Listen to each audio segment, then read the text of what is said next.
बहू के पलटते ढंग। पुणे में रहने वाली शीना की ससुराल में सिर्फ 3 लोग थे। इस वजह से घर में ज्यादा काम नहीं होता था, तो वो दोपहर तक अपना सारा काम खत्म कर लेती थी। लेकिन उसके बाद वो बोर हो जाती। इस वजह से उसने शिनचैन कार्टून देखना शुरू कर दिया, जो धीरे धीरे उसके व्यवहार पर इतना इफेक्ट करता गया कि वो खुद भी शिनचैन जैसी ही बातें करने लगती है।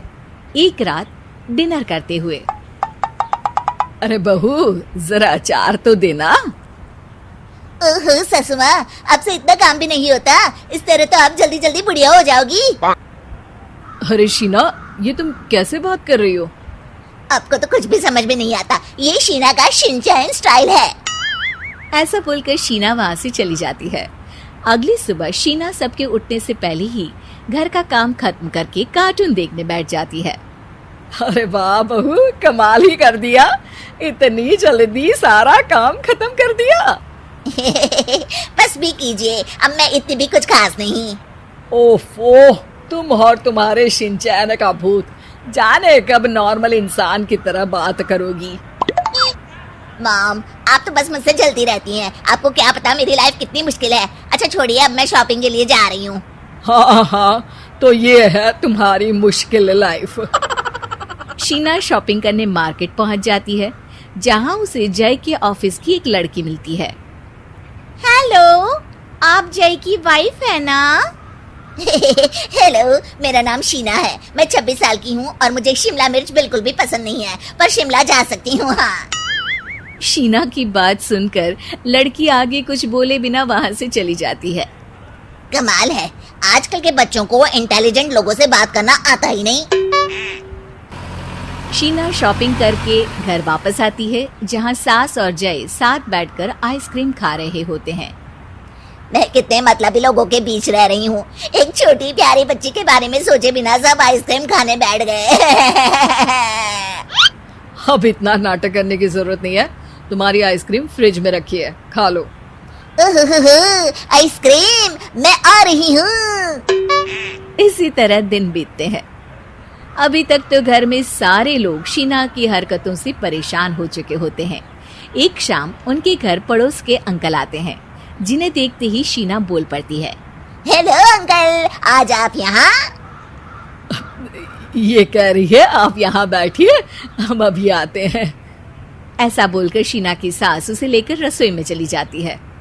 अरे वो तुम्हारी पापा की उम्र के हैं, उनकी इंसल्ट तो मत करो। आपको तो बस अपनी ही खुशी दिखाई देती है। शीना के ऐसे बोलने पर सास हैरान रह जाती है और शीना बाहर आकर अंकल से कहती है, तो अंकल, आज आप क्या लेने आए हैं? या फिर बस सासू माँ को देखने का बहाना चाहिए? वैसे ये इतनी भी अच्छी नहीं है, पूरा समय मुझे डांटती रहती है और कभी कभी तो खाना भी नहीं देती। अंकल हैरानी से उसकी ओर देख रहे हैं। तभी उसकी सास वहाँ आती है। अरे शीना, इतना झूठ मत बोलो, मैंने कब तुम्हें खाना नहीं दिया? अरे ऐसा बोलोगी तो तुम्हें आज रात का खाना सच में नहीं मिलेगा।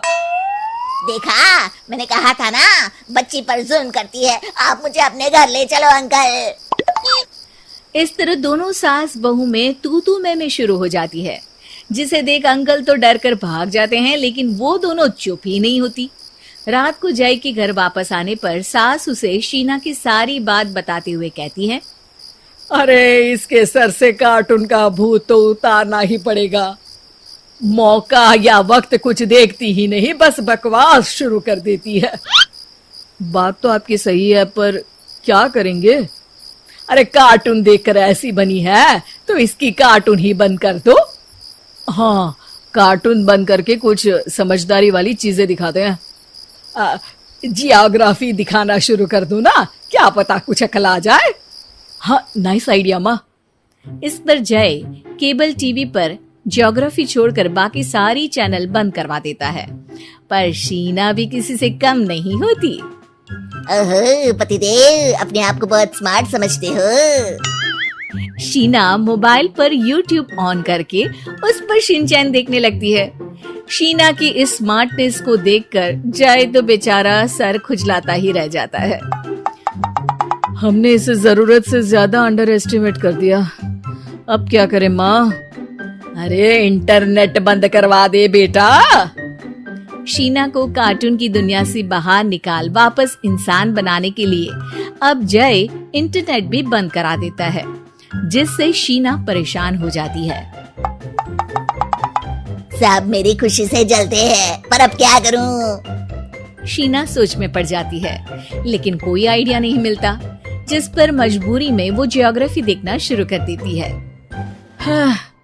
लगता है अब कुछ ही दिनों में इसके सिर से शिनचैन का भूत उतर ही जाएगा। हाँ बेटा, उम्मीद तो यही है। दिन बीतते हैं और घर में सब शीना के बोलने का इंतजार करने लगते हैं, लेकिन शीना टीवी में ऐसी खो जाती है कि उससे पूछे सवालों का हाँ या ना के अलावा और कुछ जवाब ही नहीं देती।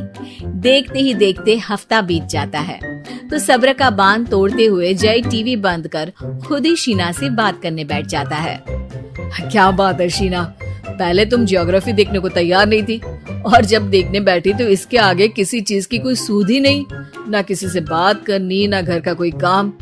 अरे माँ कब तक अकेले सब कुछ संभालेंगी? अभी भी तुम्हारे सर से शिनचैन का भूत उतरा कि नहीं? जब मादा भालू नर भालू से बात नहीं करती तो वो उनका ध्यान अपनी तरफ आकर्षित करने के लिए बिल्कुल यही हरकत करते हैं। तुम नर भालू हो। शीना के ऐसा बोलते ही जय और उसकी मम्मी एक दूसरे की तरफ देख सर पकड़कर बैठ जाते हैं।